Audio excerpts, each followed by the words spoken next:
Good evening, everybody, and thank you for joining us at the special meeting of the Madera City Council. This is also a special meeting of the Madera City Council as the Groundwater Sustainability Agency, and also a special meeting of the Madera City Council as the successor agency of the former Madera Redevelopment Agency. This meeting will be conducted pursuant to the provisions of the Governor's Executive Order, which suspends certain requirements of the Ralph N. Brown Act. The City Council meeting will be live streamed on the city's website, and members of the public may participate in the meeting remotely through the following way: via phone by dialing 669-900-6833 and enter ID number 988-5823-5613 and hit *9 on your phone to be recognized to speak. With that, I will ask our city clerk for roll call, please. Mayor Magellan. Mayor Pro Tem Garcia. Here. Councilmember Gallegos. Here. Councilmember Rodriguez. Here. Councilmember Montes. Here. Councilmember Robinson. Trying to get on. And Councilmember Holly. Present. Thank you, Lisa. And just for the record, today is Wednesday, June 24th, 2020, and it's just shortly after 6 p.m. With that, we have with us again this evening for the invocation, Pastor Mark Unger from First Baptist Church. If you're able to stand, if you would do so, please, and welcome Pastor Mark with tonight's invocation.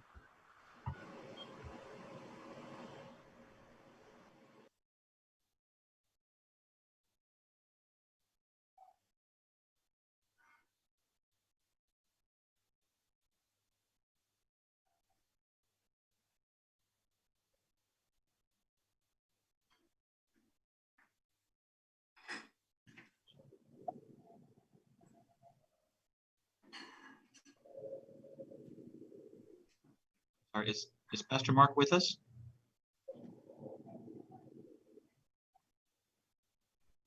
I don't see him on the screen. I did speak to him earlier, Mayor, so he may be having a hard time logging on, I'm assuming. He may have difficulties. If I can ask Councilman Holly, please, to fill in, if you would Yes. like, please. Councilman, thank you. Yes, oh Lord, gracious Father, again, we thank you for this day. We thank you for all those who are present to join in with us on this issue. Lord, we pray for our city as a whole and all those who are in bereavement at this moment. Lord, we pray for things that you're doing in each one of our lives, bringing us together to make a decision that only you can control. With our staff and with our families, Lord, we give you all praises and glory. Hopefully there's no one ill and sickness in our community right now that is hurting or needs something. In Jesus' name we say, amen. Amen. Thank you very much, Mr. Councilman. If you'll remain standing with me, please to salute our flag.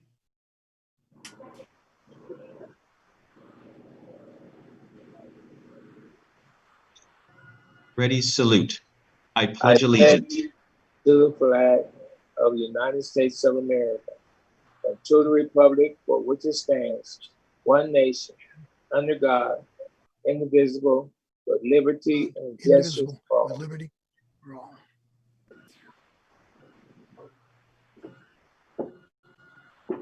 Thank you. Thank you, everybody. Before we get into the approval of the agenda, I would ask our city clerk to read a late distribution. Thank you, Mayor. Pursuant to Government Code Section 54957, members of the public are advised that less than 72 hours prior to this evening's meeting, item A6 was distributed to the council after the agenda packet was finalized. Members of the public wishing to view or obtain a copy of this item may do so by visiting the City of Madera meeting and agenda page located on our website. Thank you very much, Alicia. I'll now ask my colleagues if they would like to change or alter the agenda in any way. If not, I'll accept a motion.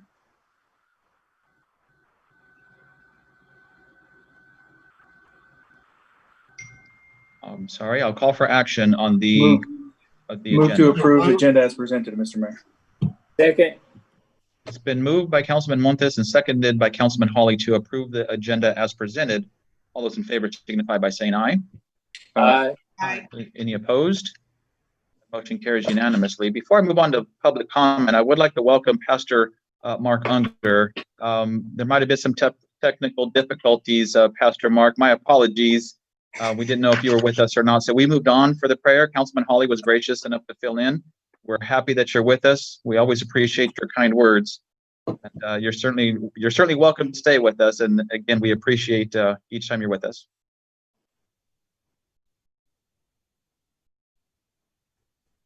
I didn't quite hear what you said because you're on mute, but I like the smile. Thank you. Okay, you're very welcome. Thank you. I had a great prayer for you to open with. I'm sure you did. We'll have to save it for the next time. Moving on to public comment, members of the public shall have an opportunity to address the City Council regarding matters on this agenda. Speakers should limit their comments to 3 minutes. With that, I'll ask our City Clerk. I believe we have a couple of public comments, one of them pertaining to the consent calendar. Is that correct, Alicia? That's correct, Mayor. I have one public comment for agenda item A6.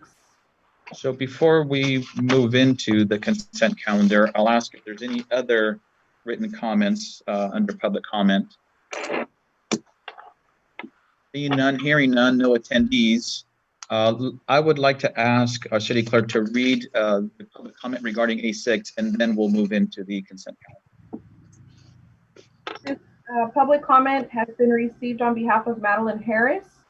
I'm writing to submit comments regarding agenda item A6. I strongly urge the city not to sign onto the comment letter before the mayor and city council this evening. Instead, we encourage the city to work quickly, acceptably, and transparently with Madera residents, particularly those impacted by vehicle emissions, to develop robust, compliant SB 743 guidelines that take the unique needs of the San Joaquin Valley residents into account. With regards to local concerns that SB 743 implementation would erase the needs of rural communities and smaller cities, it is our understanding that jurisdictions are encouraged to develop VMT guidelines based on regional as opposed to state level averages. Additionally, the required mitigation for new sprawl development may bring in transportation investments that would benefit existing residents in addition to people new to Madera. Furthermore, affordable housing, which appears to be the most urgently needed housing in the region, would be streamlined under SB 743.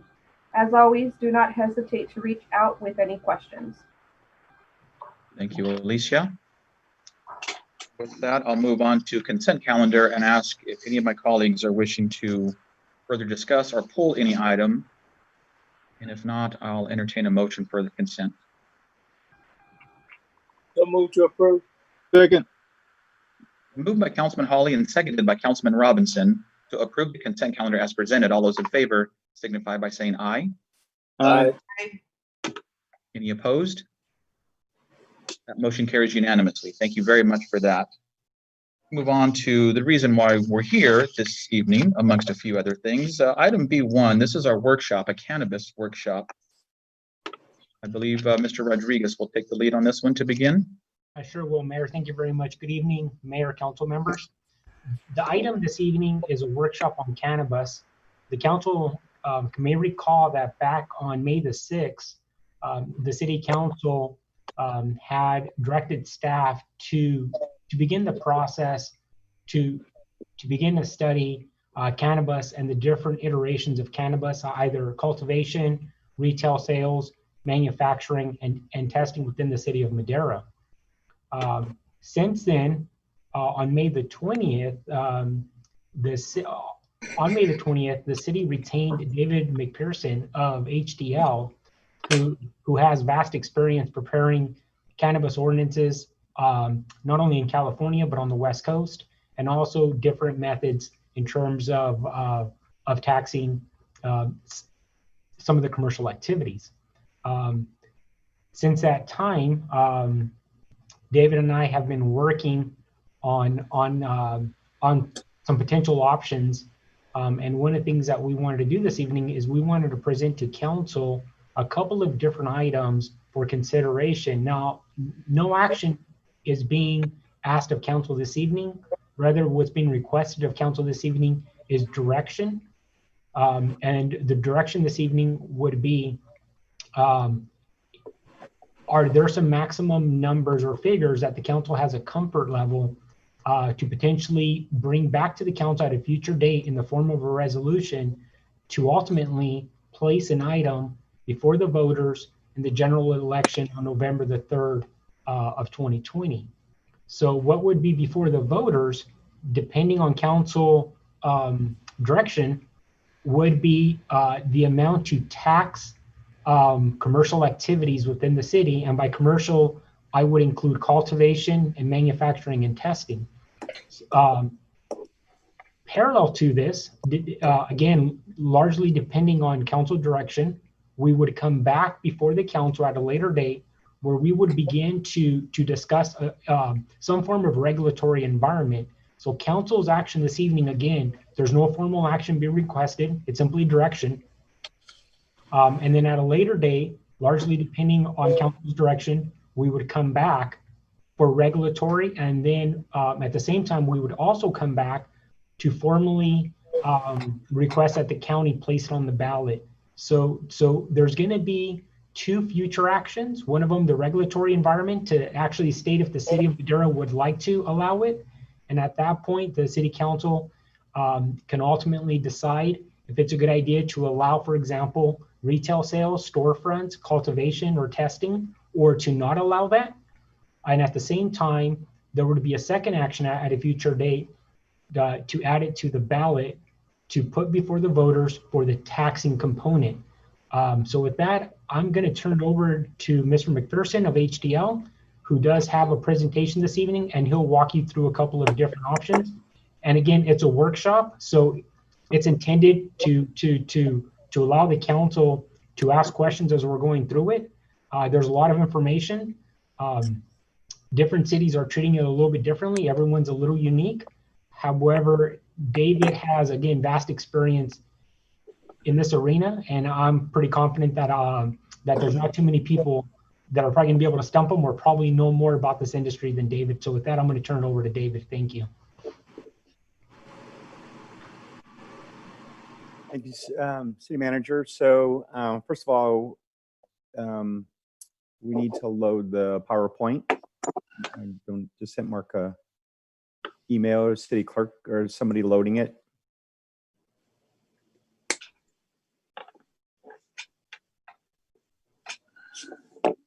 And David, is it the PowerPoint from earlier today? The one that I sent you the other day. Okay, if you can bear with me, council, I will bring it up.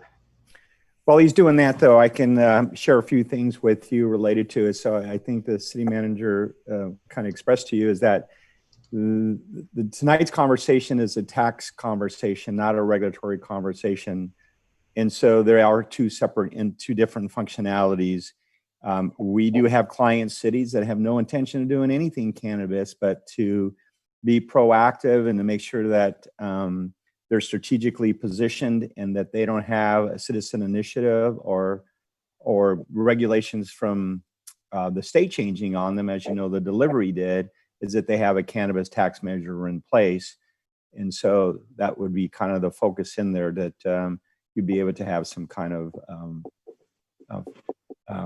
tax in place regarding what it is. So with that said, there's a few things to look at, as I just mentioned to you. Part of having a tax measures there is looking at revenue strategies. And revenue strategies is to deal with the illegal market. As you know, that if there's any problems you have of trying to shut down an illegal business, sometimes administratively is difficult because you have to go through a lot of protocols, hearings, and stuff of that nature. But I call this the Al Capone rule, right? They didn't get Al Capone for doing illegal activities. They got him for tax evasion. And so we've got some clients that have actually had some illegal activities in town. They've sent them assessment, and it's hard to argue the legality of a tax assessment when the voters approve that. So that's one of it. Illegal activity, legal activity, and also activity, both medicinal and adult use, and looking at variations of that. Can we go to the next slide? So kind of what I just shared with you is a little of those things, but we also have new things occurring too, right? Down the road, do you want to be looking at what legislative changes are done or regulatory changes? We know there's a lot of conversation around vaping and how you want to control that to some degree from a not only from a taxing component, but possibly from a regulatory standpoint when you have that conversation in the future, should you move in that direction. But the regulatory one is a big challenge, is because, you know, when Prop 64 passed, we all thought that you had local control of who, you know, prohibiting something in your city and including deliveries. And then the regulatory process changed and said, nope, we reinterpreted differently, and we're saying that you can't stop deliveries in the town. So with that occurring, then its question is, well, if I can't stop it, then how come I'm not generating the revenue from it? And so this is part of the strategic strategy of the tax measure, is to address those as well. And then we briefly talked about future trends. And I mentioned to you about the hemp regulations coming through. And hemp regulations are starting to be part of a cannabis business. And they also are no longer a controlled substance. So we've had client cities that have had CBD stores pop up in their communities, or people selling CBD products through the hemp CBDs, and other stores that have been concerns of local agencies. And this also will give you the ability to be able to tax those types of things. But I think the most important thing to keep in mind, both on the end, I know there were some letters that came through regarding union support or others that have sent stuff to you or to discuss with you in the past, is really what's the goal of this when you set a tax measure. And I believe the city manager also shared with you a matrix of different tax rates from different variations that was put together to kind of compare and contrast. And that's good to a certain degree, but what that really does is tell you of where they've been in a constantly moving world, not where you need to be, or understand the dynamics of that. And we'll talk about that in more detail. And I think that's critical, because you need to find a balance in there of collaboration with an industry, equitable solutions, just like you would do for any other business, but also making sure that you generate revenue for operations, of part of the intent of looking at this. Next slide. So the tax measure, again, is kind of reamping what I had mentioned here about technology, the evolution of new regulations, potential restrictions, other looks at manufacturing as new technology in the industry itself occurs as synthetic, looking at manufacturing products and how products are being made to have something in place from that. And then we're seeing something really unique we're all experiencing for the first time, is changing consumer behavior because of COVID, right? People don't go to the grocery store anymore. They're not going to dispensaries. We're seeing more and more deliveries, or people getting used to changing behavior patterns from COVID. And so the dynamics of this, of having an ordinance that's flexible enough to address all those types of changing behaviors and technology, that you're not kind of stuck with an old process or limitations on what you put in a tax ordinance. And this is provided for that. Next slide. So the first one, as I mentioned to you earlier about the hemp and why the hemp comes in, is... Excuse me, David. Yes, Councilman Garcia. Mayor, did you see the hand raised? I did not, Mayor Pro Tem. My apologies. No, not a problem. I just want to know, would we be taking questions during the presentation, or should we wait to the end? Well, it's up to you. I think you may ask a question I might answer at the end, but that's perfectly fine. It's a short presentation, so it's only be about 15 minutes. So you can either say the questions or ask them. That's your prerogative. If I may, could you go back to the last slide? This one here? Yes. Yes. Regarding the potential vaping restrictions, what does that mean? So obviously there's been a lot of conversations around vaping and access to youth. So not only what type of activities that you may incur in your community, but also should you have them in your community, of what you want to tax them for concentrates or manufactured products. And so some of that, as far as what is going to be taxed, how it's going to be taxed, the higher the potency of it, does it look at as possible tax? The variables in there relating that, just because it is one of those sensitive things that has been a recent trend. I would just add too, for clarification, there is a push at the state level to ban vaping. There has been some movement at various local levels, both the city and county, to ban vaping also, which is a large component of the manufactured cannabis, which is similar to e-cigarettes and things like that. They also use those same principles for cannabis products. Thank you. We can go to this slide. Thank you. So the reason I bring this up is that in 2019, AB 228 was a bill that was presented to the legislators that was going to allow hemp products to be sold in licensed cannabis businesses.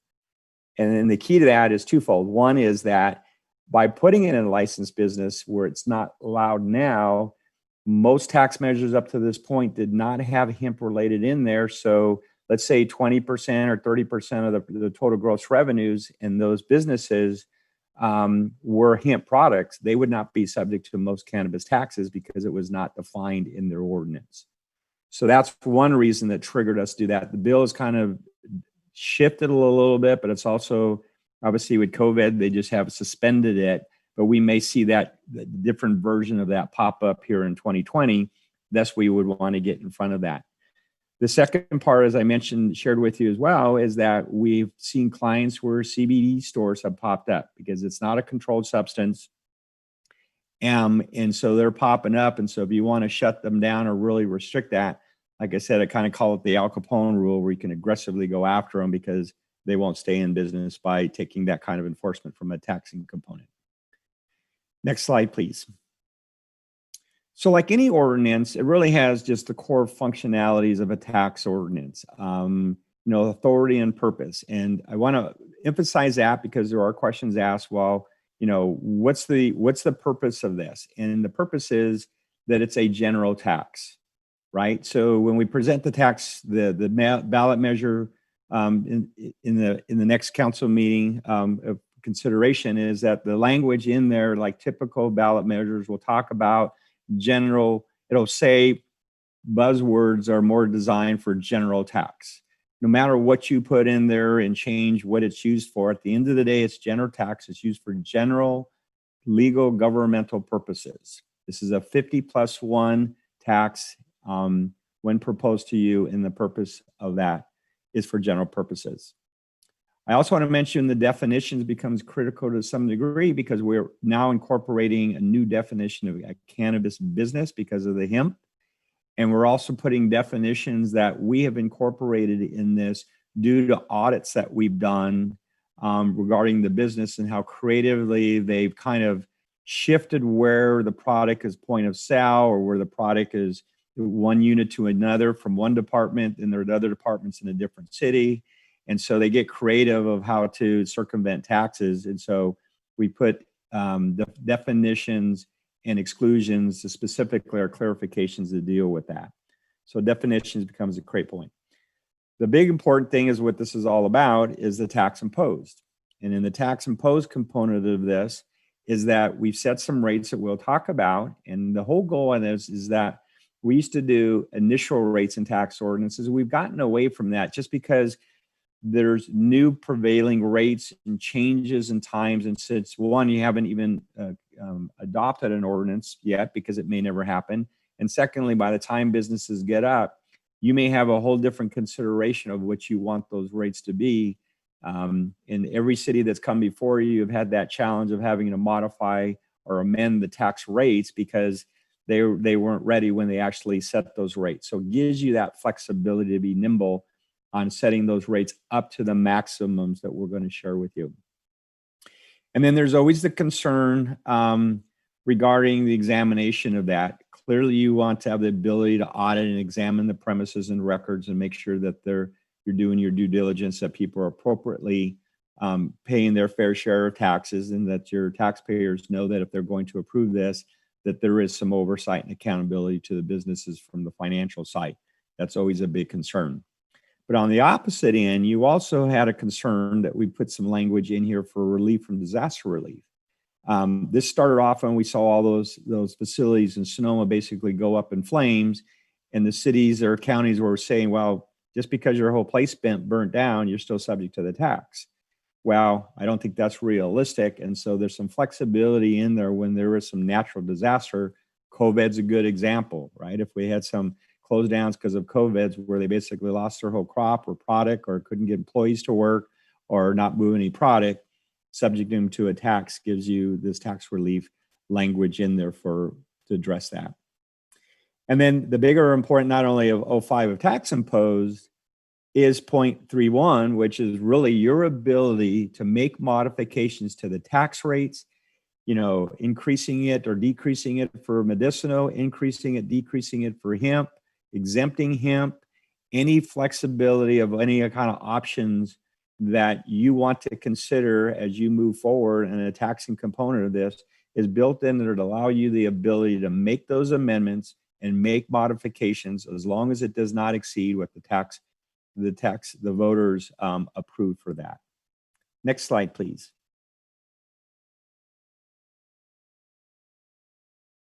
So like any tax, it's important that the tax is high enough to generate proceeds to offset any cost, and hopefully more, that you have some other broad benefits to it. But I also want to caution you that it should be low enough to avoid taxing to ensure sustainability. And the problem, the challenge that we have sometimes is that we will see cities that will say, well, what are our neighbors doing? Or what has people done before us? And those were great before we had Prop 64, and a lot of those were established, but some people still put those high rates. But you need to keep in mind that what happens when you have a tax rate too high is that your goal is to make sure that people don't alter to an alternative source, in this case, to deliveries coming into town and not using your local businesses for moving products because they might have more margins of profitability to move a product.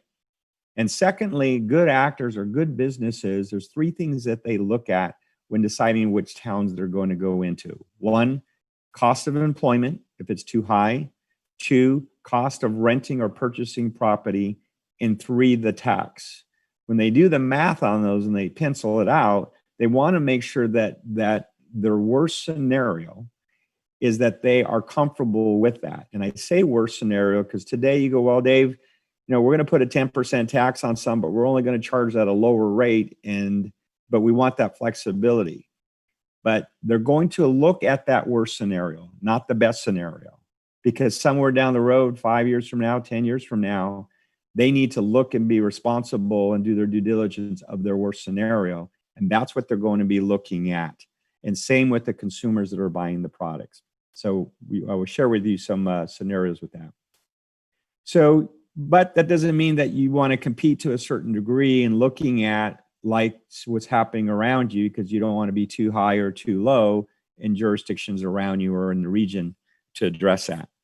The third thing that I want to point out here is once you set that rate, stabilize it for a little bit. Let people see what that does, what the market does, what it does to the business model, what it does to the businesses in providing good benefits to their employees, because if it accelerates or shifts, that means they got to make adjustments as fast as the rates of the tax goes up, associate that. So it gives you a little bit of runway to do an assessment to that.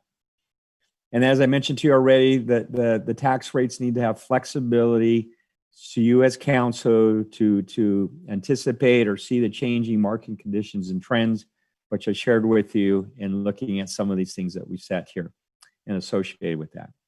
Next slide, please.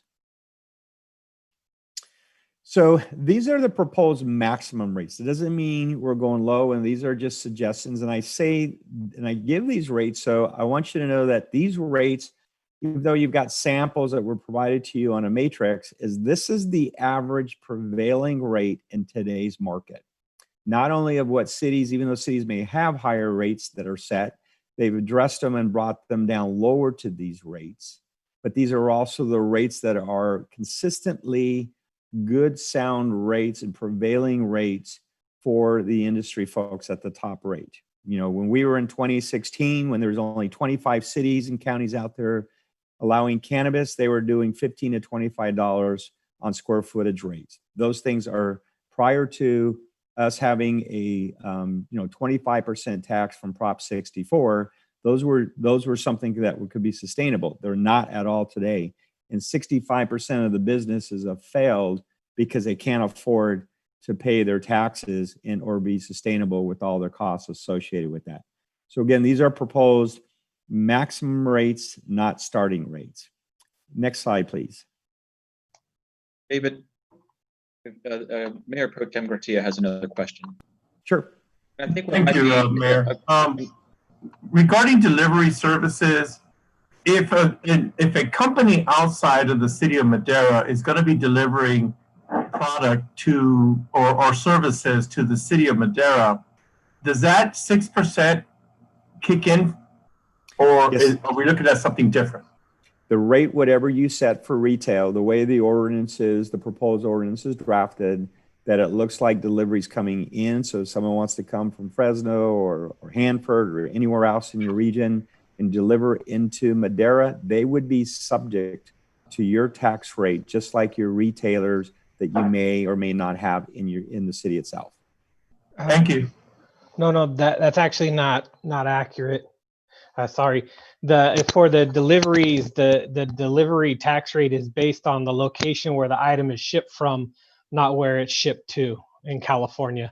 There is some legislation in the works right now to try to change that and sort that out. But currently, your tax rate is based on where it ships from, not where the product ends up. So if it comes from Fresno, that tax is paid to Fresno, not to Madera. Madera would only collect taxes for deliveries that are generated from a Madera business. So that begs the question, can we do anything about someone delivering to the city of Madera and tax them? Or is that not something that's appropriate? Unfortunately, that kind of goes with the Bureau of Cannabis Control and their interpretation of was SB 94, which was the legislation that kind of took Prop 64 and the prior medical legislation and merged them together. And in that shakeup, the legislature had said that you could cities and counties retained jurisdiction to pass laws and regulate cannabis. However, within there, they also put a caveat that public agencies can't stop basically vehicles on roadways, so for lack of a better word. And the Bureau of Cannabis Control took that section of the code and has interpreted that to prohibit public agencies, cities and counties from blocking deliveries or banning deliveries within their jurisdictions. So if I may, I need to clarify something to clarify that. So there's two rules of something. Well, first of all, we're talking about a local tax. We're not talking about sales tax. So when it's sales tax, if it was a Fresno retailer doing delivery in the Madera, the sales tax would go to the city of Fresno. But when it comes to a product that is the point of sale, if whatever is sold in the city of Madera would be what we call apportionment law. In the draft that we provided you, there's a section in apportionment law. So let me give you an example. And I'm going to reverse engineer it. So let's say you had a retailer in the city of Madera that made $1 million, right? And outside of the city of Madera, so Fresno or any surrounding city around you, and they made $200,000 in sales to the surrounding cities, and all those cities had a tax in their city, then your business would be able to deduct the $200,000 as a taxable activity in Madera, because now they're subject to report that tax if imposed by those cities, and they paid it to those cities, and therefore they would be paying your cannabis tax on $800,000, not $1 million. So the opposite would occur if someone's in Fresno and they deliver $200,000 to the city of Madera, and you impose the tax on them, they would be subject to those the taxes to Madera on the $200,000, and they would be deducting it from the city of Fresno. That's called apportionment law in Government Code 37101, and it's for any business, not specifically to cannabis, and that is big tax law, and there's hundreds of court cases associated with that, and that's why it's written into your ordinance that way. David, I'm sorry, to that point, Councilman Rodriguez may have a question to that. Yes, thank you, David. So, just to clarify, if Fresno sold the product to Madera at the end of the year, they'd be subject to that tax, is what you're saying, correct? If Fresno was selling the product and delivering it to Madera, at the end of the year, they'd have to deduct that amount to pay off the city of Madera, the amount of the tax. Is that they can deduct it from that, but they would be subject to the tax in Madera. So at this point, obviously, without an ordinance, then Madera would be out those revenues because of the lack of an ordinance, correct? That's correct. And that could be happening. A tax ordinance. And that could be happening now. And again, because we don't keep track of that, we don't have anything there. But with an ordinance, I think we can capture some of that revenue. And to your point, I think having an ordinance set with a certain amount of rates would certainly capture some of that, and we'd be subject to some of those revenues. So thank you, David, and thank you also, Roy, for interpreting that other law regarding the cannabis deliveries. So if we could go to the next slide. So this is a breakdown. So this is the recommended rates. Like I said, is that even though we showed you the maximum rates, and you're not to overstrain on this, I'll kind of describe it, explain it to that. So really what we've done is we put the rates that you see on the right here into the chart.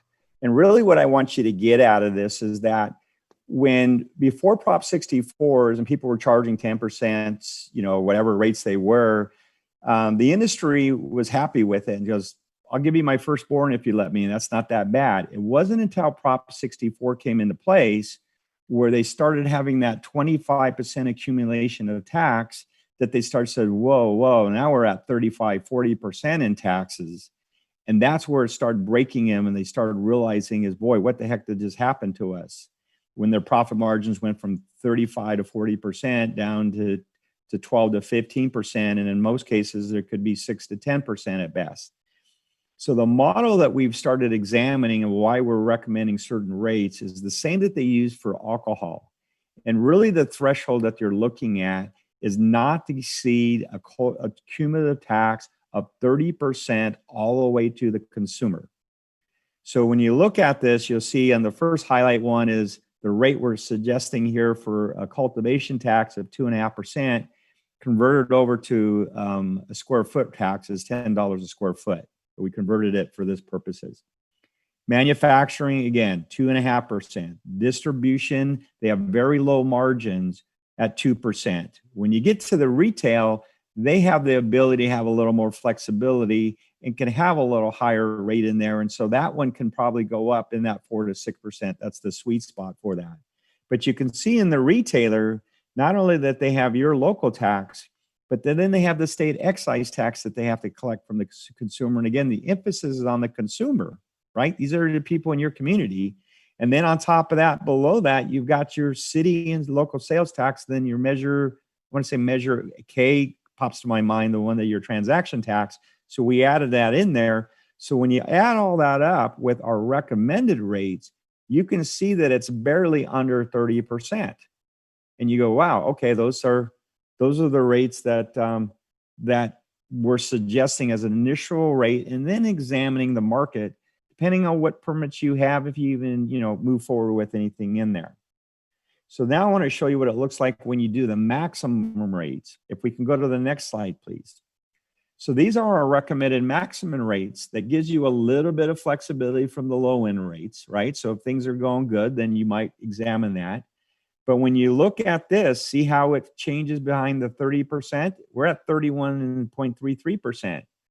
So back to my comment where you've got cities that are doing 7%, 10% in there. If you put this in there, you could be at 45 to 60% cumulative tax rates where basically no one's going to want to come into town. No one's going to make any money, including the city, because they're going to start pinching on what they provide and benefits to their employees. They're going to start trying to do ways around and paying things or cutting it, or maybe doing things out of town versus in. So if your goal is to encourage, you want to stay within these range. If your goal is to discourage, then of course you can raise the rates. And so this kind of gives you a visual of what that does. So any rates above what we even suggest for a maximum, you'll see it'll just get off the charts and impact anyone involved in the process. Thank you, David. So, Councilman Rodriguez has a question. Yeah, I just want to clarify something, David. You have a city sales tax and you said Measure K. I see that you have 1.5. Is that the Measure K is half-cent sales tax? Is that correct? Yeah, you have Bradley Burns, which you automatically get 1%. And because you have that special transaction, we put them both in there. Awesome. Okay, thank you. Just want to make sure. Yep. Thank you.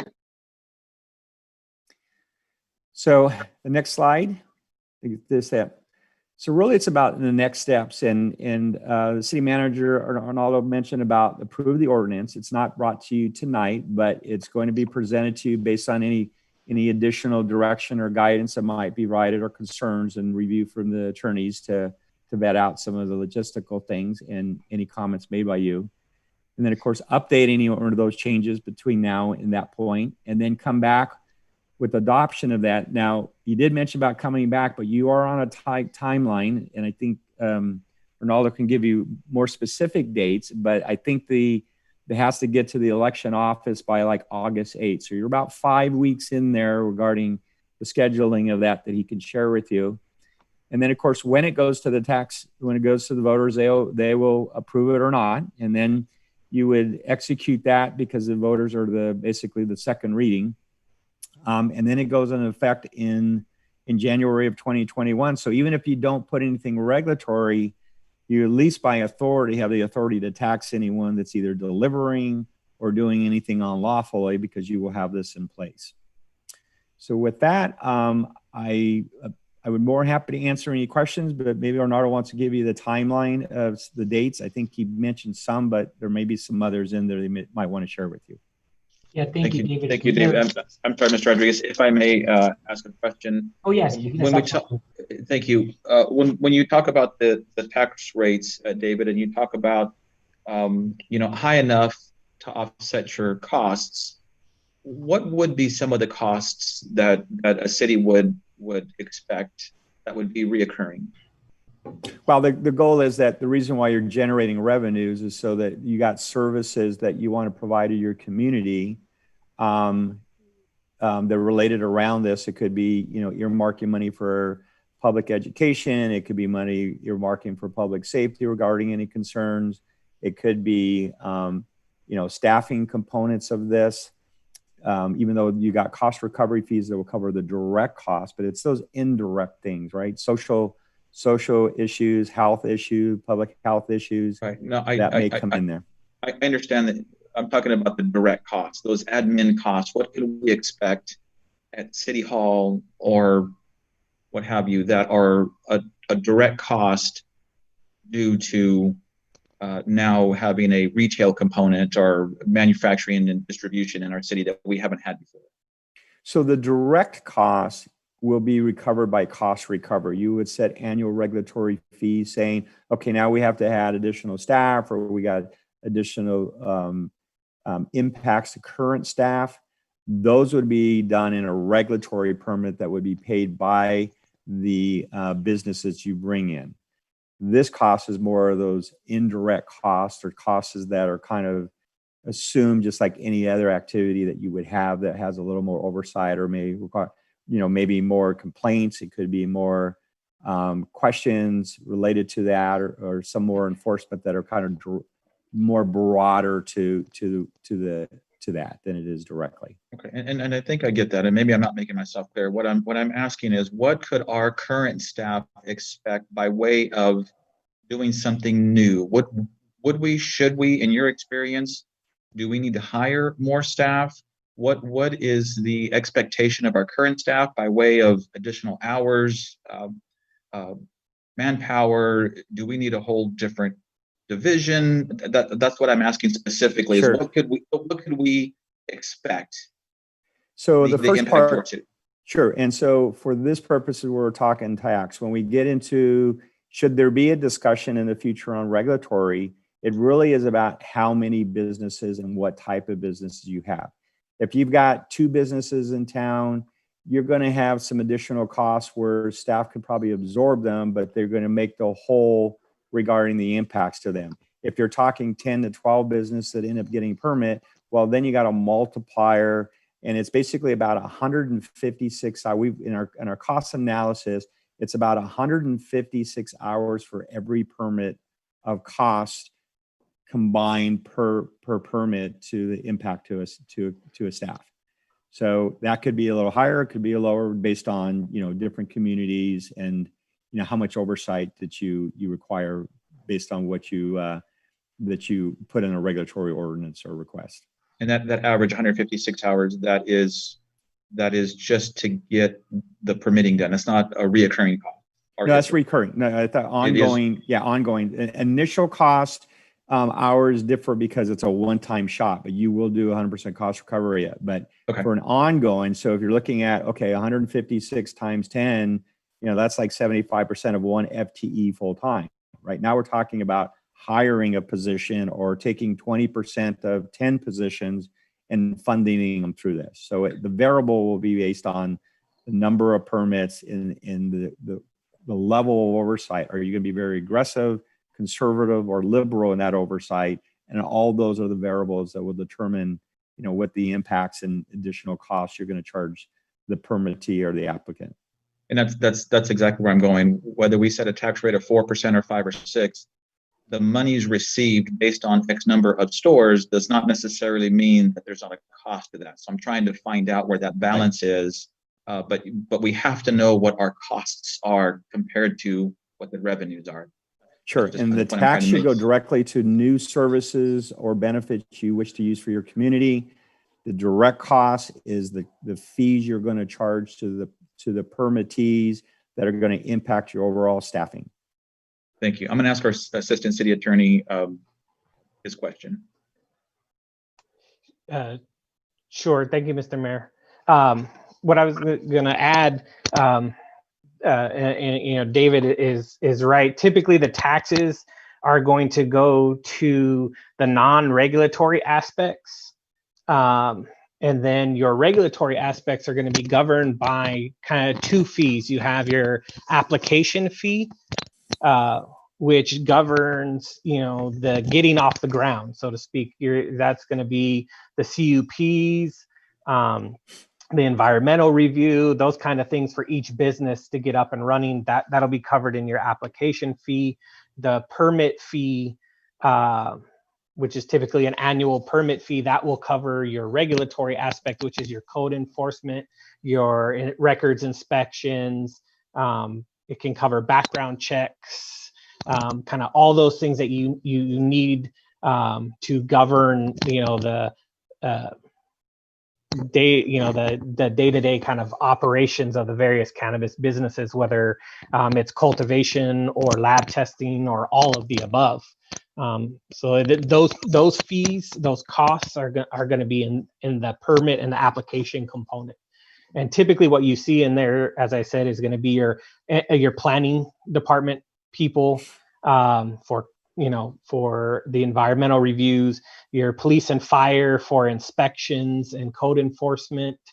And then and additionally, sometimes we look at wear and tear on infrastructure, depending on increased traffic demands in the particular areas where the cannabis businesses may be located.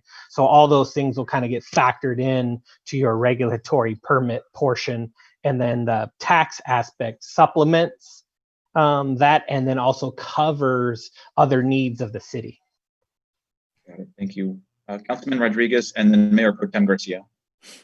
Yes, thank you, Mayor Medellin. So to your point, how would that be any different than taking in new businesses, for example, or any new development coming into the city. Meaning if we had new businesses coming to the community, whether they be via development, or you would still have some type of cost recovery assessor to be able to assess how much cost or how much FTEs or how much personnel or staff you're going to require for that. So in this case, I think we wouldn't put the cart before the horse. I think we'd have to have businesses applying for permits before we start considering hiring any FTEs or any staff to take on the roles for this particular business. And would you see something different there, Mr. McPherson? I think that's, some people get the cart before the horse. It's like, okay, we're going to have to hire 10 or 12 people, and they don't see they don't see businesses up for 2.5 years, and they're going, okay, are we paying for these? Typically, we have clients that are all over the board on where they approach it. Some of them will hire us to say, okay, we're going to have you do it in the front end until they're actually up, and then we'll transition to existing staff handling stuff, because then they know that they've got the ongoing revenues and businesses up and running. Some of them will say, let's just do it in the rears by a year, right? We'll absorb it from 1 year, use some of the tax money to offset some of our costs for that. And then now the businesses are up, is that we're clear that they're up. Then we know we can earmark funding sources, cost recoveries to cover positions. So it's always to be cautious about that, because if it never comes in there, now you got staff hired, then it's like, okay, how do we pay for them? So that's like any other type of operation that you would have to be cautious about that. Okay. Yeah, and to that, Mr. McPherson, I think we want to, like you said, be cautious, but at the same time, we would know what's coming in before we start allocating staff, and by means of, like you said, any time a business wants to do business in Madera, then they go through a process, and if we have multiple businesses, then we start assessing that by providing a cost recovery assessment. And once you know that, then you know what you need to charge for the permit, development impact piece, or whatever impacts you're going to have within the community. And that's how you would collect that money, instead of putting these staff up front and not having the businesses come through. So I do thank you for highlighting that, but I just want to make that point. Mayor Pro Tem Garcia. Yes, thank you very much. So I just want to make sure that the public knows that what we're considering here is the tax portion of an ordinance on businesses doing business in the city of Madera. To make sure that people don't confuse what we're doing tonight, discussing this, to the do's and don'ts and what we're preparing for an ordinance about what types of businesses, et cetera, whether it's distribution or cultivation. I just want to make sure that people understand that. And second of all, I want to make sure that when we're looking at a number for the taxation purposes, that we don't lowball it to the point that the city of Madera is going to have to be paying for the services being provided to businesses. I realize that we don't want to price ourselves out of the market, but at the same time, I'm not interested in making sure that we're subsidizing any new business that's coming into the city of Madera.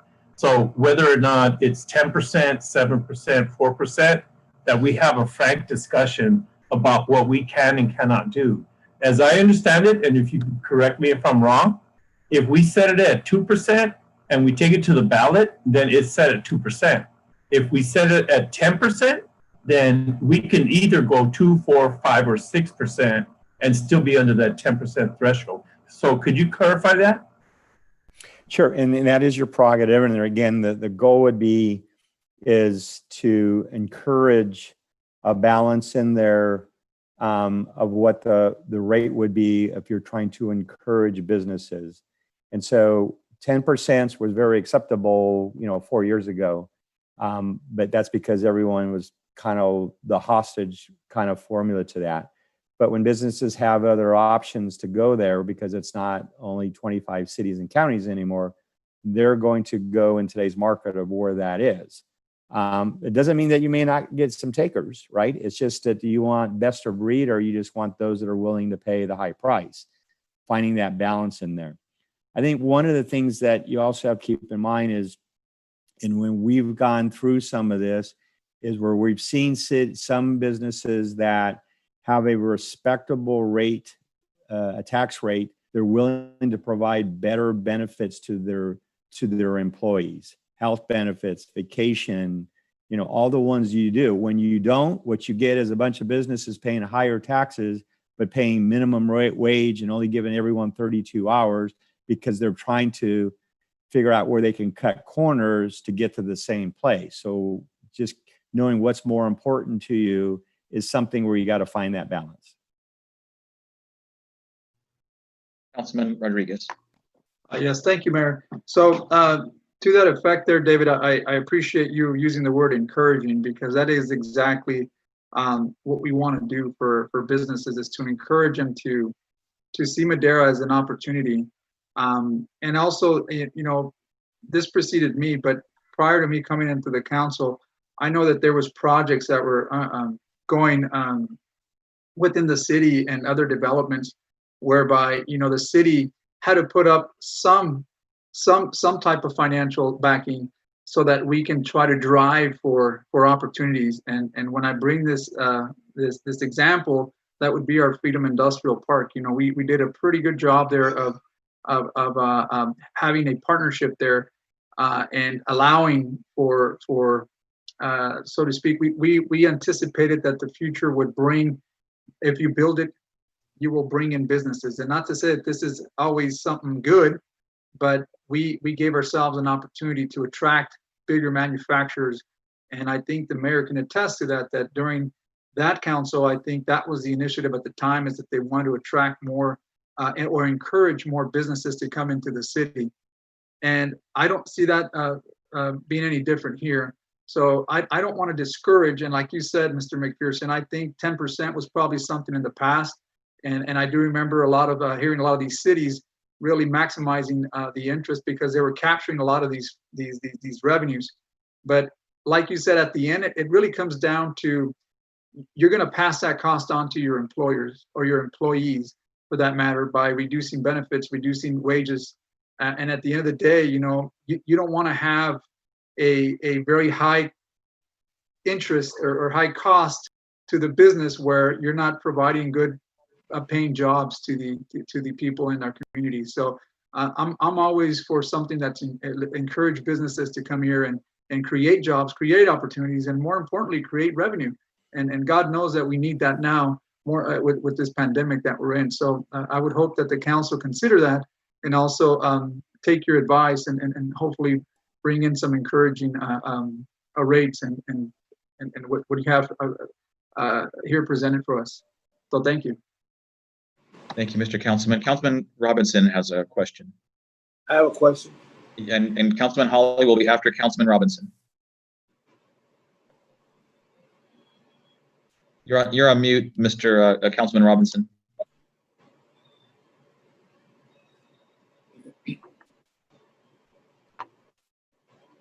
All right, you hear me? Yes. Thank you. All right. Do you think that the market is oversaturated because of the delivery service, homegrown, backyard cannabis growing, and inside the house, and also the illegal black market? And then also you have to consider the population of users. How many people are potheads? And then you're talking about taxes. We have to share our taxes with the county. We have a tax agreement. And plus then we're gonna have,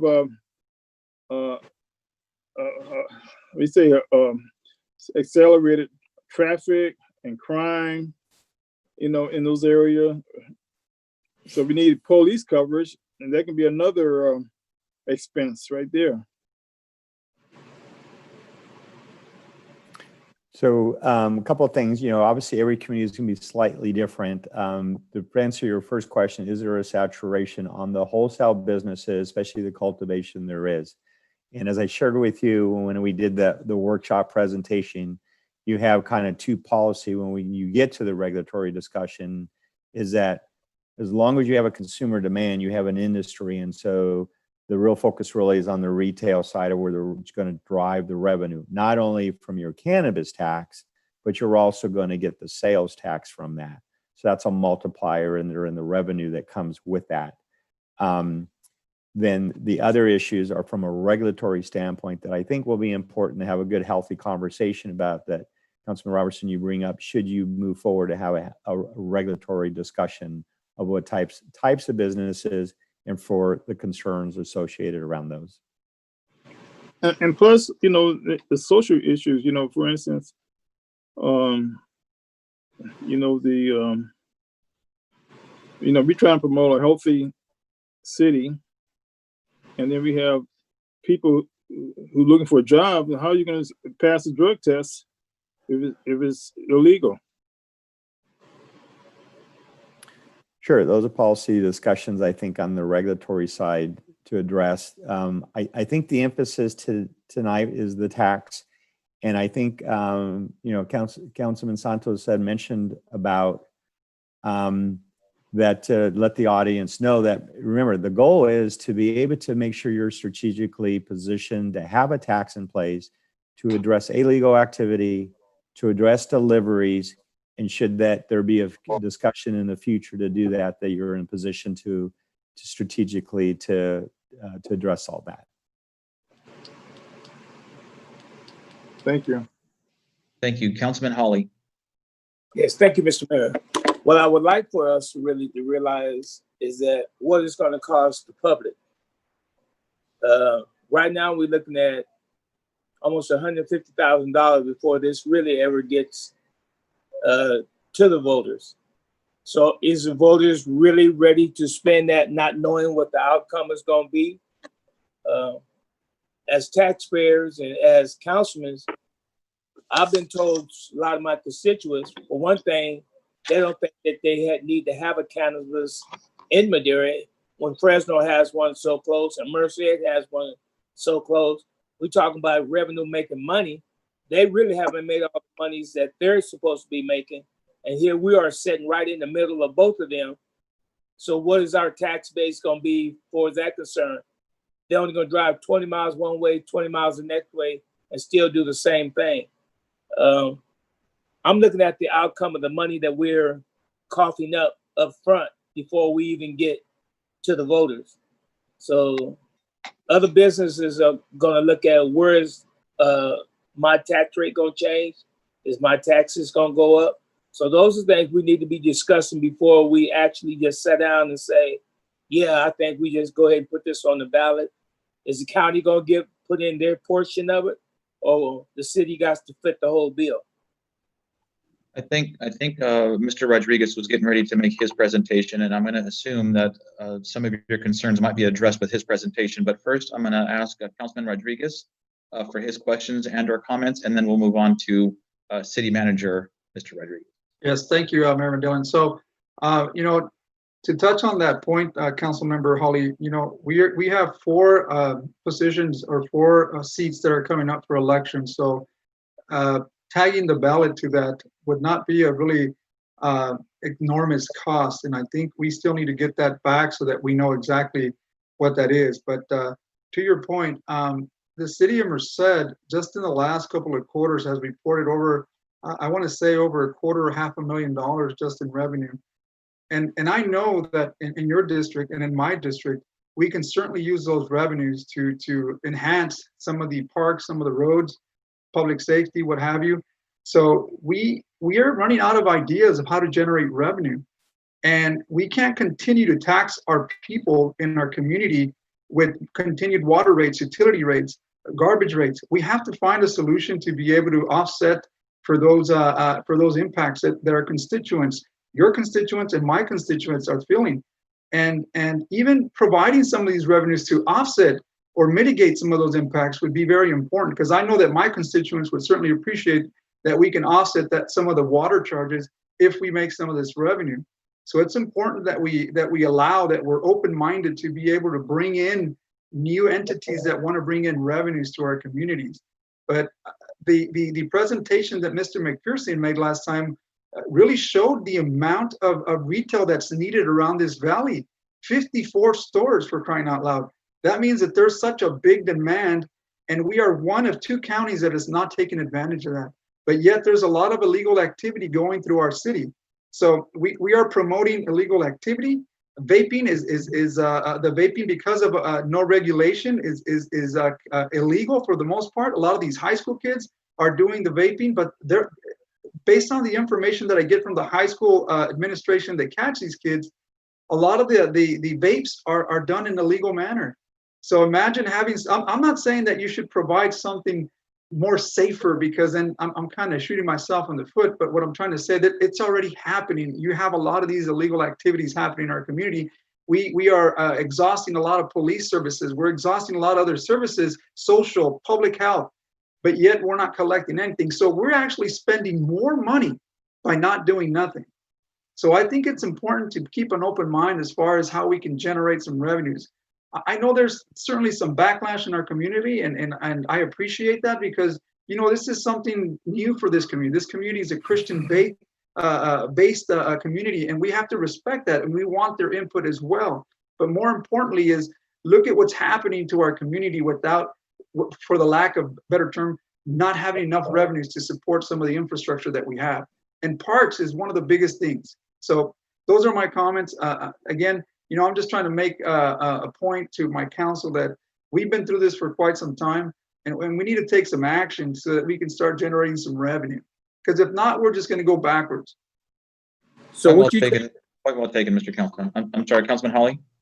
So what you're saying is, we're Christian based, and we finna open up to allow drugs. Is that going to make us feel any better? Not necessarily, Mr. Hawley.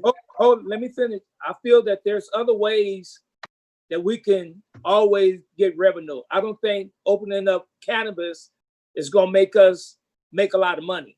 We looked at the lotto that they did when they first started that was supposed to go to school. All that didn't happen. And we're still looking at ways that they were supposed to be generating money. So cannabis is not something that the city is really looking at to generate money. I know there's other businesses have probably got their nose turned down at it and said, why are we doing this? And all of a sudden we still keep talking about it. And we don't know if we're gonna make money or not. I know we're losing money off the beginning.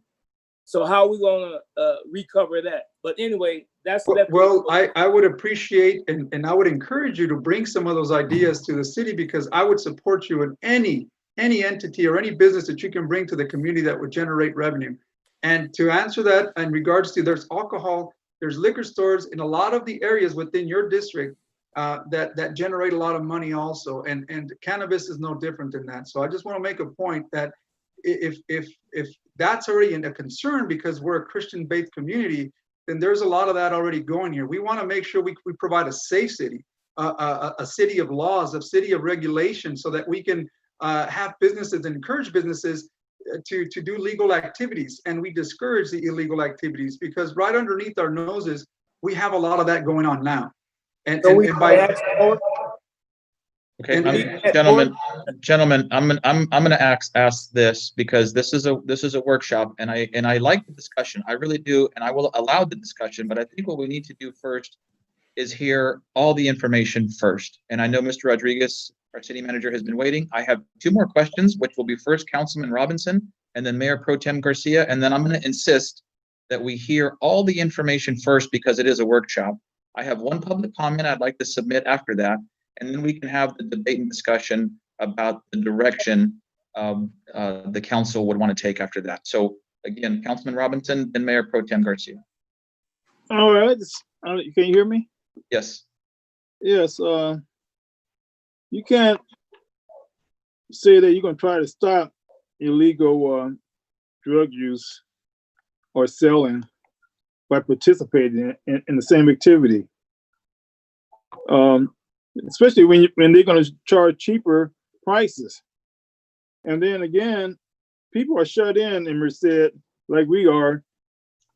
And of course, they want to relax, and they're getting high, and they buy more marijuana because they're stuck at home. If they have to go to work, all that money is going to dry up. But most of it is. It won't be a $500,000. Thank you. Thank you, Mr. Councilman. Mayor Pro Tem. Thank you very much, Mayor. Yes, I would like to move on to get the opinion of our city manager on this, so we can get some more information rather than debating, because what we're really considering tonight is the tax on the businesses. It's not the pros and cons, why we should, why we shouldn't, what kind of businesses. It's about the tax measure. That's what we're considering tonight. And secondary to Mr. Rodriguez, I would like to hear the views of our Chief Lawson. Thank you very much. Thank you, Mayor Pro Tem. With that, we'll turn it over to our city manager, Mr. Rodriguez. Thank you, Mayor. I'm going to share my screen and just simply to provide a little bit of context to the discussion this evening. There are a lot of moving parts to this, and the parts are very fluid. And there's no right or wrong way of doing this. However, one of the challenges that we do have as a community right now is we're bumping up to some potential time constraints that are really going to guide the process if the council elects to move forward with this process. And the reason I'm saying there's a two-pronged approach is that there's a resolution and there's an ordinance, neither of which are being considered this evening. So there's no formal action being requested this evening of council. So based on tonight's discussion, and again, if the council does not have a comfort level making a recommendation, staff can always come back. We can always come back to the next meeting, which would be next Wednesday, to continue the discussion. However, one of the items that staff is seeking some direction on is if this council does want to move forward with adding something to November's ballot, is to provide staff with some parameters in terms of what the maximum tax rate is on November's ballot. Going back to what David said earlier, council can always come back at a later date and set the tax rate at a lower rate. However, you cannot go above it. So one of the items that we would like guidance on this evening, again, only if the council has a comfort level with moving it forward and adding it to November's ballot, would be what's the maximum we would like to charge. Based on council's direction this evening, staff will bring back a resolution for consideration by the council.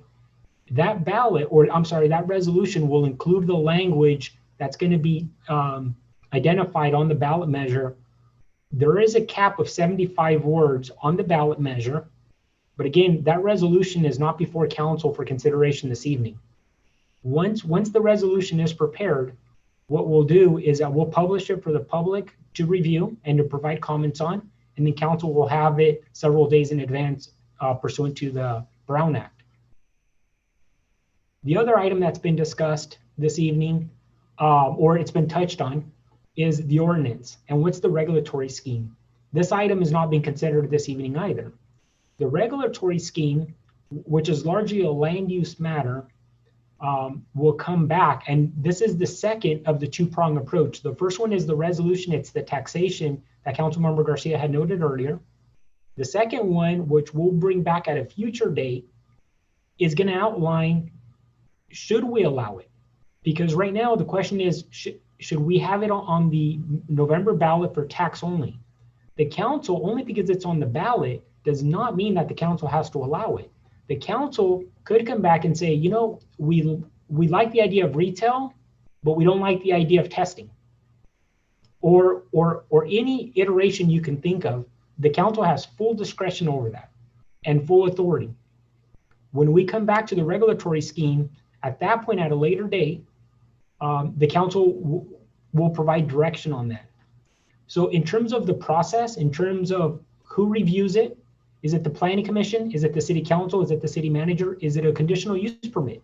Is it done by right? Those are the items that are going to be housed within the ordinance, and that's the regulatory scheme that we're discussing. The other thing that can be included in there that's very often found is, are there distances to sensitive uses? For example, the council can come back and say, we want to allow retail sales, but we only want them in this part of the community. For example, we only want them on Main Street on Yosemite. Or the council could say, you know, we don't really want them by homes. And we want a distance of 500 feet to the nearest home. We don't want them by religious institution, by our educational institutions. That's part of the regulatory scheme. That process, it's an iterative process. We'll come back to the council. I would imagine this is going to take 2 or 3 times to get right, because that's really when you go into the weeds. Other items that can be discussed is parking spaces. How much lighting do you have? Hours of operation. Do you have a security guard? Do you not have a security guard? Those are the types of things that are outlined in the regulatory scheme as part of the ordinance. And again, at that point, council can provide staff with direction. Do you want to add retail, cultivation, testing, and manufacturing? The one item that I did not include in here was deliveries, because as David alluded to earlier, there's been some recent changes to state law that no longer allows a local government to stipulate if deliveries are permitted. It was historically, local agencies said, we don't want deliveries in our community. The state of California has changed the regulations, and that happened a little over a year ago, if memory serves me. And now local jurisdictions don't have that authority anymore. We have to permit them. The only question now is, do we tax them? So that's been taken out of our discretion. And the reason why I'm saying this is because we've talked about a couple of different things, and there's a lot of moving parts. So again, the ordinance and the regulatory scheme, or to permit them or not permit them, is not for discussion this evening. Rather, the goal this evening is, should we attempt to get something on November's ballot? And if the council elects to say, would like to do that, then staff's request would be, what are the maximum, what's the maximum tax rate that the council has a comfort level with to put on the ballot based on your feedback, on the council's feedback? We will bring a resolution back before council for consideration, and then council can provide direction again. And the only variable that's driving this a little bit is timing, and simply because the ballot's coming up. But with that said, there's no pressure in terms of staff. If the council would like us to come back next week, we'd be more than happy to do that. But I would like to caution council that timing, the further we wait, the more challenging that it becomes, simply because of time. So with that, Mayor, thank you very much. Thank you. And I'll turn it back over to you. Thank you, Mr. Rodriguez. I appreciate that. And what I'd like to do is this. First, we do have a public comment that was submitted for this specific item tonight. And then after that, I think it would be appropriate for me to go, I want to ask each one of my colleagues and go down the line, if you will, and kind of get your thoughts as to, obviously some of you are totally opposed to it, and that's fine. Or maybe let's start to discuss your comfort level with that tax rate, which is why we're here this evening. So Alicia, if you wouldn't mind reading that public comment, please. Good evening, Mayor Magellan, Mayor Pro Tem Garcia, and fellow council members. My name is Nicole Trujillo Rice, and I am the Political and Legislative Director for the United Food and Commercial Workers Local 8 Golden State. Our local union represents nearly 35,000 union members in various industries, including the legal cannabis industry. As many other municipalities have done, we ask that the City of Madera include strong labor standards within the future ordinance. The entire UFCW union family has a deep understanding of how to make the cannabis industry work well for everyone involved in it. We have a long and proud history of advocacy for workers, their families, and the communities they serve in other highly regulated sectors such as agriculture, pharmaceutical, distillery, manufacturing, and processing. Just as we've done for the aforementioned industries, our union has been instrumental in shaping policies on the local and state level that allow workers to organize without fear of intimidation, promote health and safety standards, highlight career pathways, promote social equity, and protect consumer safety within the cannabis industry. The City of Fresno recently amended the city's cannabis ordinance to include more defined labor standards, and we urge the City of Madera to include these same standards to ensure the communities like Madera get the maximum economic benefit from each new license granted, and that each new job is a boom to the local economy, not a drain on the social safety net. We further ask that the labor and the UFCW more specifically be considered be considered a stakeholder in the cannabis ordinance creation and are able to provide feedback. Thank you for your consideration. Thank you for reading that, Alicia. And I just want to make a quick point before we have discussion. One of Mr. Rodriguez, our city manager's strongest suits is the fact that he makes sure that the council and his staff and the community, for that matter, is well informed. And that is my position this evening. As was mentioned before, it's not about pro or con or for or against. It's to make sure that us as a legislative body, as policymakers, that our community is well informed. And so each discussion we have, not only this evening, but upcoming town halls, upcoming further discussions, that everybody is well informed on what we are trying to accomplish. That being said, again, to my point, and I'll make some more comments later on, is if we're talking about a certain tax rate or a certain revenue, there is always going to be cost incurred with that. I know the cost will come from the sales, not necessarily general fund, but to Councilman Rodriguez's point, if another city has generated or may generate for a number $500,000, the community has to be informed. We have to be informed that for every $500,000, there is a 25% overhead or cost or $100,000 cost. That was just kind of what I was getting at earlier, is that it would be paid for. I get it. It would be paid for through those revenues. But if we have a projection of X number of dollars, that does not mean all those dollars are free and clear. The community needs to know that. We need to know that, especially if we start to say down the line that these dollars can be used for these other issues that we have, whether it be parks or potholes or what have you. But with that, I'm going to give each council member an opportunity to either have another comment, to throw a tax rate out there, or whatever they'd like to say. And I'll start with Councilman Robinson and go down the line from there.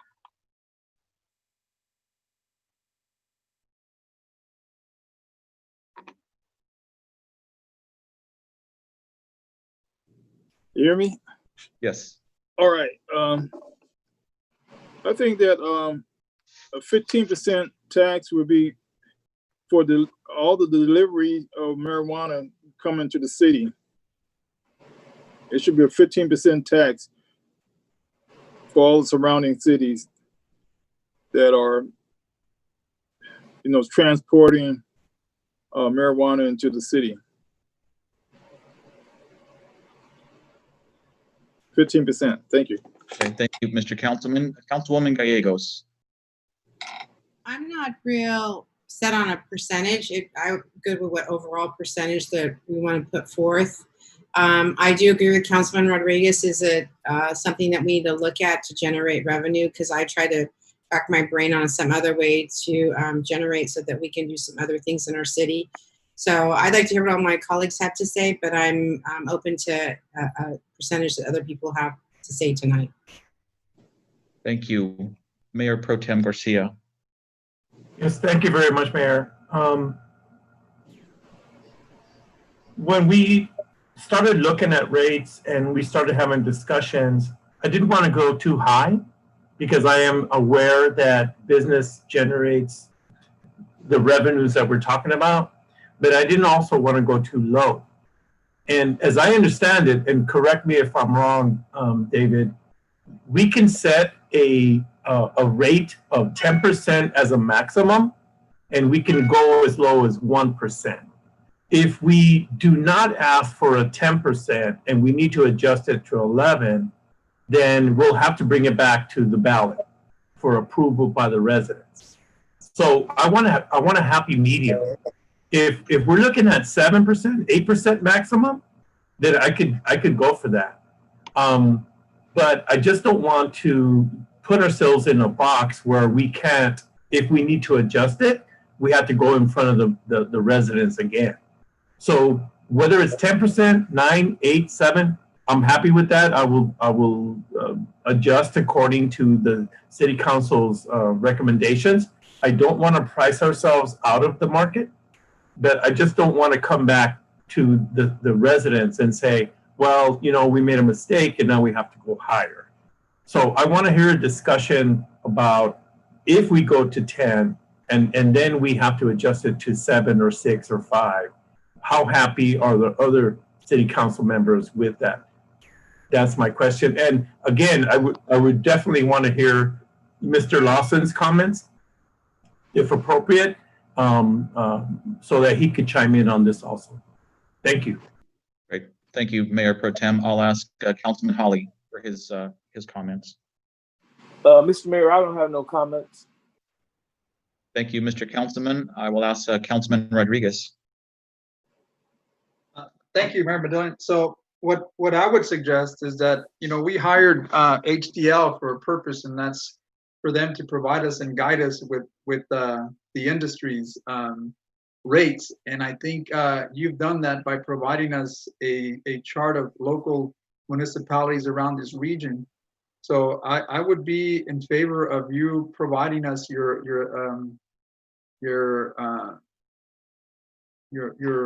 assessment of what you feel this city would be good with, and if that would be a maximum of 8% and a minimum of 2%, then I'd like to hear that, because I think that's why we brought you. You're the expert in this industry, and that's what we want to hear. So also our city manager, how confident he is with the current proposed rates that we have before us here. I do want to add this only because I think it's important, Mr. Mayor, is that I know that the discussion here is mainly what rate do we want to max it at, and what rate do we want the minimum rate. But very important to understand that cannabis is not only about the smoking component. There is so many elements that derive from this plant. And it's not only a smoking component, it's not only a drug component, but there's oils, there's edibles, there's so much into this industry that we have to consider, that when we put up a store or retail, it's not only a junkies or some type of reefer madness type of deal. It's an opportunity. So I am for whatever Mr. McPherson brought before us, along with our city manager. I'm certainly not opposed to setting a higher rate, but I don't want to make sure that I want to make sure that doesn't hurt us in the long run either. We want to become an attractive city, but we also don't want to give it away. And I would encourage the rest of this council is to consider at least the rate, because if this passes, at least you have an opinion, you have a voice to say, you know what? Maybe this didn't pass because of me, or maybe this, I wasn't part of that, but I gave in a certain amount of rate that I thought would be the max, and not so much limit yourself from not putting any comment into it. So I would defer back to you, Mr. McPherson, and city manager, to see what's the best interest for the city of Madera. Thank you, Mr. Councilman. And before they do that, I want to be fair, and I want to ask Councilman Montes for his comments. Thank you, Mr. Mayor. Yeah, so it seems pretty clear that there's a lot of aspects of cannabis that are really outside of the city's control, and I, agree with Councilmember Rodriguez and Mr. McPherson that the city we should put the city in the best position possible. So for that reason, I would be in favor of putting this on the November ballot and actually using HDL's proposed maximum rates. They are the experts. We did contract with them, pay them to give us lend us their expertise.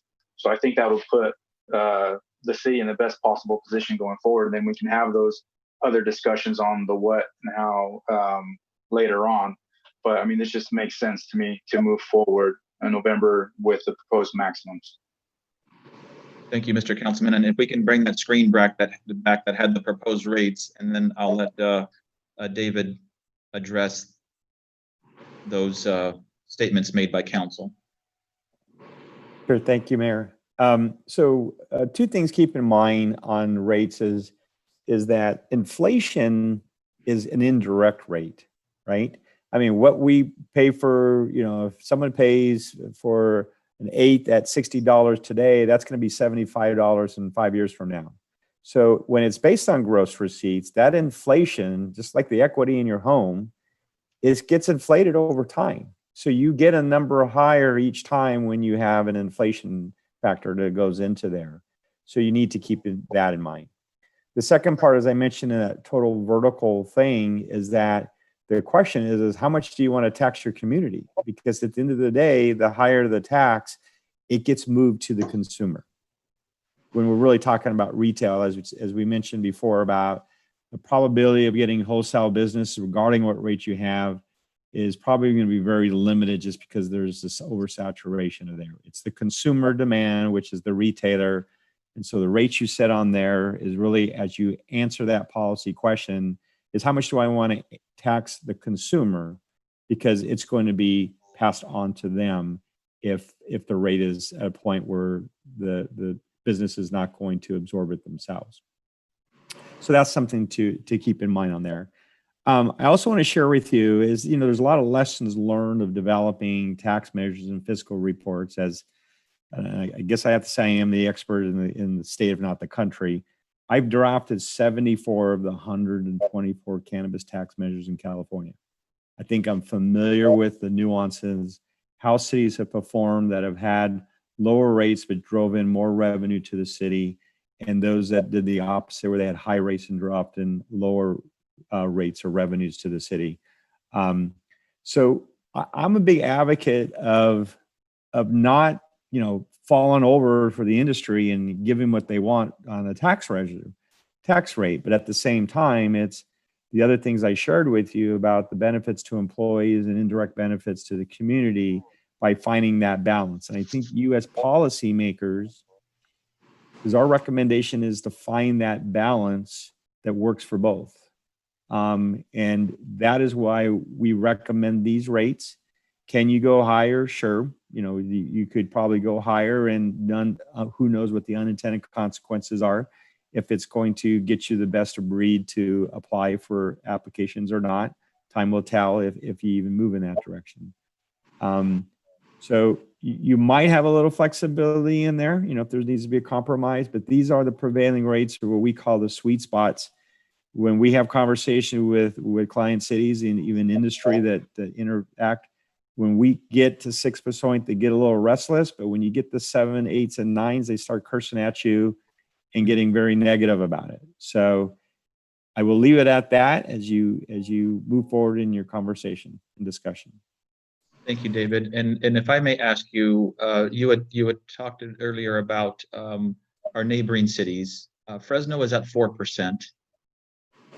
Did they pass their tax rate at 4%, or do you know if they passed it higher? And I'm going to ask the same question for Merced, which could be considered, I don't know if competition is the right word, but it seems that somebody from Fresno and or Merced would not have any trouble driving to Madera, or vice versa for that matter. But to compare apples to apples, with the rate that they have current, do you know if that's the rate that their voter approved, or was it approved at a higher rate and then council lowered it? Yeah, it's actually, and as I mentioned to you, when I drafted the Fresno tax measure in 2017, we had put an initial rate. And so you saw what our proposal is versus what our recommended maximum is their initial rate is at 4%, and they can go up to 6% on the retail side of it. So that's the top end of it. Okay. Madera, I think, just split between the 4 and the 6 and took 5%. And to the voter that has, or we, I guess, have 75 words or less to explain that particular position. Give me an example of what the voter would read if we this evening were to set a 6% rate. In that 75 words or less, do you have a draft of that, or what it might say? That, because none of us have been able to describe it in 75 words or less. Sure. And although we're going to have town hall meetings and we're going to have open discussions on the ballot, give us an example of that. Here's a suggested starting point that was provided to staff in there, and so that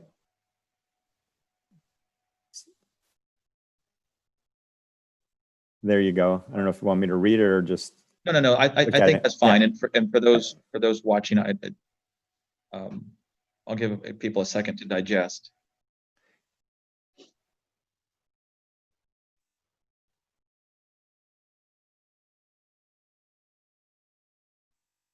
So that pretty much spells it out in a sense.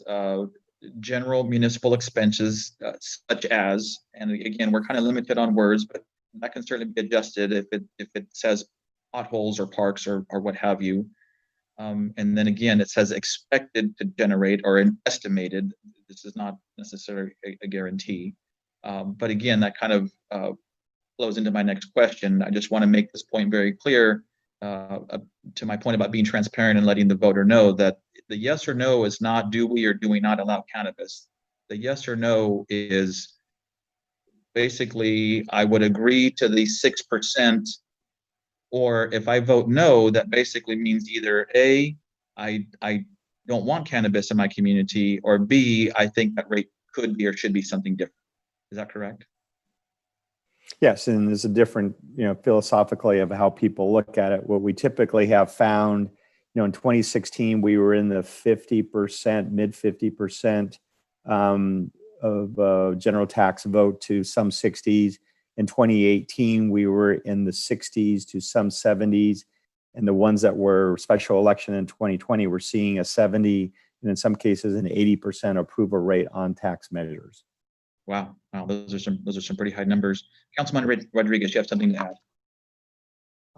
Yes, Mr. Mayor, I just wanted to make a quick comment on that. So going back to that ballot reading there, David, what the measure is saying is not so much whether you want to allow cannabis, because cannabis is already legal, and that was passed through the state in 2016. The question is, do you want to tax it as a business?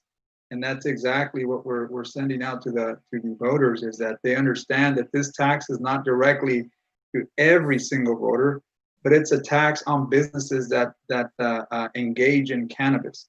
So only those businesses that engage in cannabis will be subject to this tax. So it's very important to highlight that, because I think the misconception is that people are thinking that we're going to allow for cannabis. Cannabis is already legal. The question before the voter is, do you want to tax it now?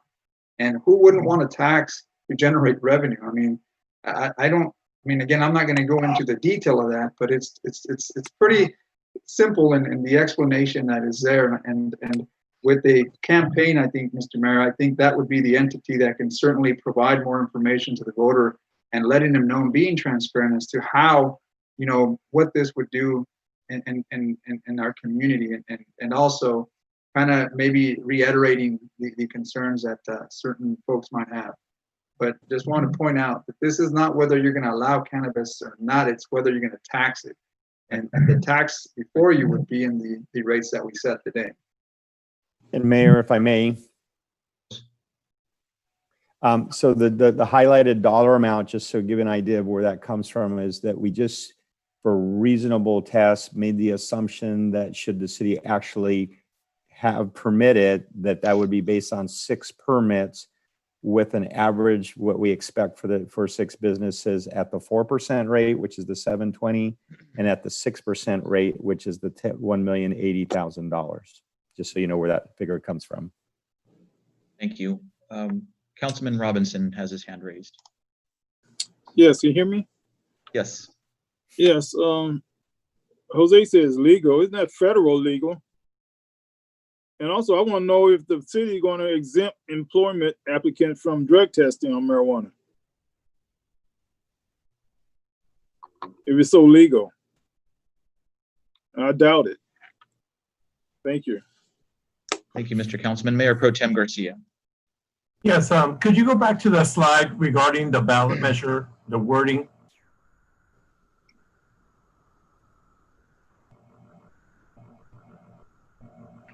Thank you. My only question is the wording, general municipal expenses such as police, fire, roads, and recreation. Does that box us in at all? Could someone make the case that, well, you said that you were going to fund police, and you're not. You're going to use it for other uses. Is that something that we have to be concerned about? So I'm just saying, I have a question rather as to if the wording is in there, are we boxed into this verbiage about the uses of? And then can we go outside of that because it says such as? Yes, so if you saw in the presentation, we said to impose the authority to, it's a general tax that can be used for any legal general government purpose. Thank you. That really helps me. Thank you very much. It was requested to hear from the Chief of Police and his views, or maybe even answer some of the questions or concerns. So I'll ask if our chief is available. There he is, Chief Lawson. Good evening, Mayor and Council. Good evening. And yes, I can answer any questions that you like. One thing I'd like to start out saying is that in my opinion, it's very important that you get this, what I'll refer to as the sweet spot correct. If a tax comes in too high, what it will generate is illegal sales. Okay, because people will seek out the cheaper purchase price, and because we allow retail here, that black market, if you will exist. And if you're too high, people will go there. So that's what you need to be careful of. You have to get that sweet spot correct. So you don't want to go too high. You want to find the right number. We've hired a consulting firm. They know what they're doing. They've done this before. That would be my only suggestion, is you get that sweet spot right. And also knowing that when you go into this, there are costs that are going to be associated with it.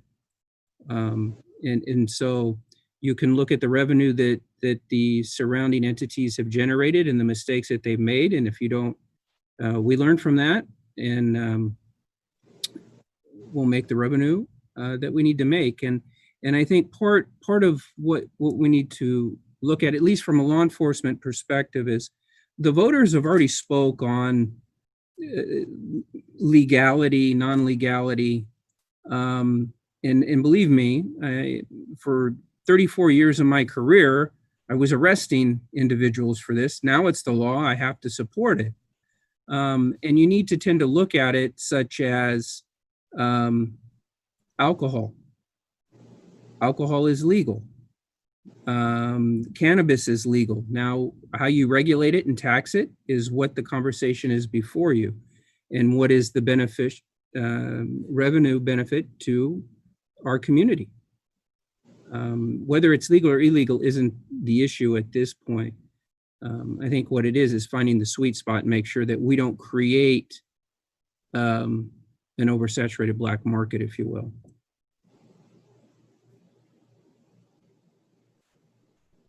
Thank you, Chief, very much for your comments.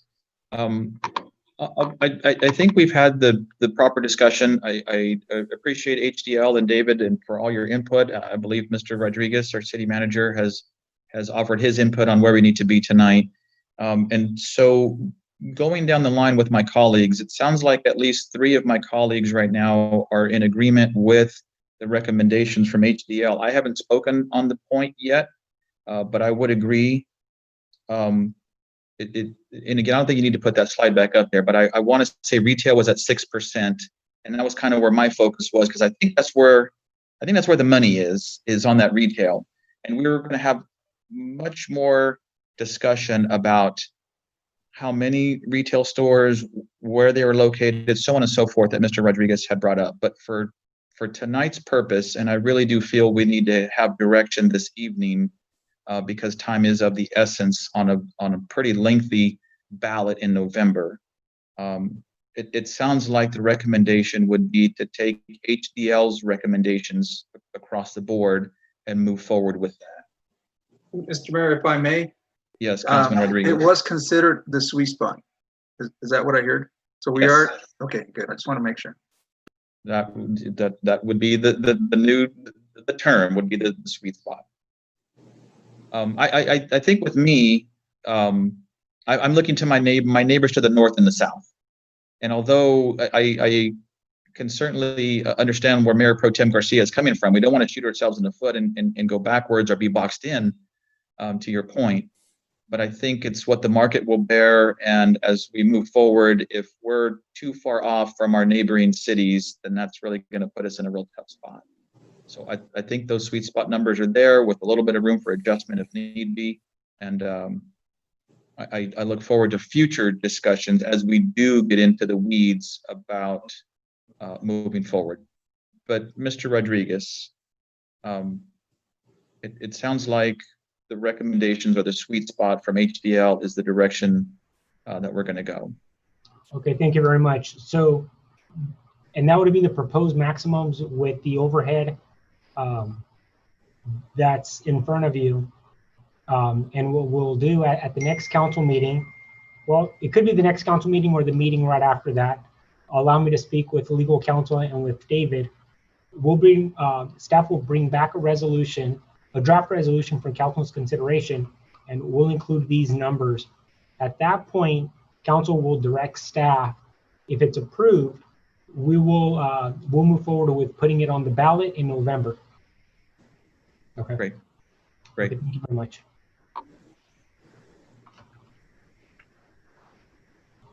Any further discussion or closing comments by anyone? Mr. Mayor, if I may.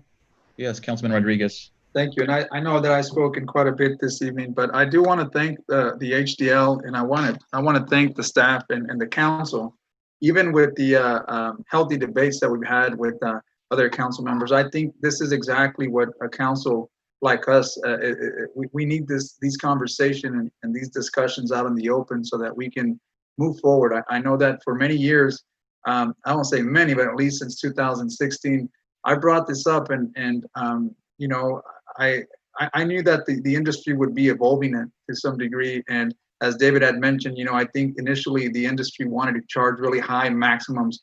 And we saw some of the failures that took place. And I think Chief Lawson noted that with certain municipalities because they wanted to attract businesses, but they also were getting too greedy with that. I think the proposed rates that were done here today by HDL is someone looking after 74 tax measures. I think you would know that, hey, this is probably the better avenue to go that's going to suit your city.